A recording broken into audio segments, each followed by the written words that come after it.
উষসী ঘোষ, এতক্ষণ যার কথা বলছিলাম ইনি সেই।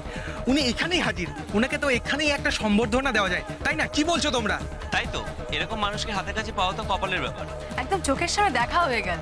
আরে আরে দিদি, করছেন কি? এভাবে নিজের ছবির মালা নিজেই ছিঁড়ে ফেলছেন কেন?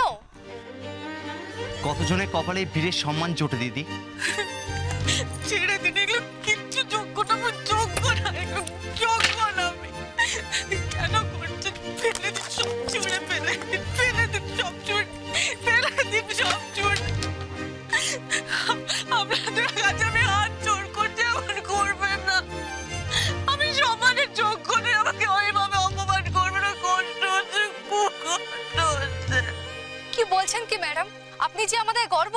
সারা দেশে আপনাকে নিয়ে হইচই চলছে, আর আপনি এইসব ব্যাপারে কোনো খবর রাখেন না। আর আপনি বলছেন আপনি এইসবের যোগ্য নন। আমি তো বললাম আমি এসবের যোগ্য নই, কিছুতেই না। আমি শুধু একজন পুলিশ অফিসার নই, আমি একটা বাড়ির বউ,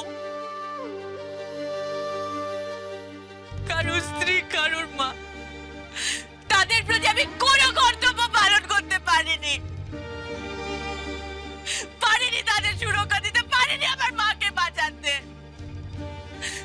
তাহলে আমি কি করে বীর হলাম? কি করে? হেরে গেছি আমি, হেরে গেছি আমি, হেরে গেছি আমি, আমি হেরে গেছি, হেরে গেছি, হেরে গেছি আমি।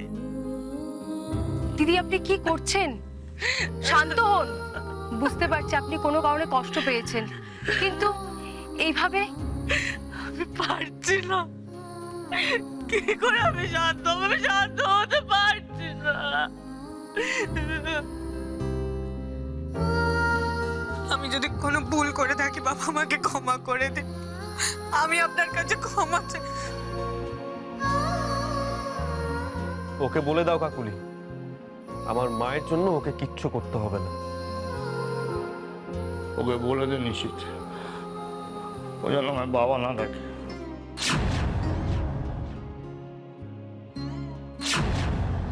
দিদি, আপনি আমাদের কথা শুনুন। আপনি জাতীয় বীর, আপনি আমাদের ইয়ং জেনারেশনের কাছে একজন অনুপ্রেরণা। আপনি এরকম করবেন না প্লিজ। আপনি তো জানেন অনেকের জীবনে নানা রকম ব্যক্তিগত ক্ষতি হয়, তবুও তারা নিজেদের কর্তব্য করে, তাই না? কাকুলি তুমি কি বলছো? হ্যাঁ, আমাদের মৃত্যুর মুখে কে ঠেলে দিয়েছে?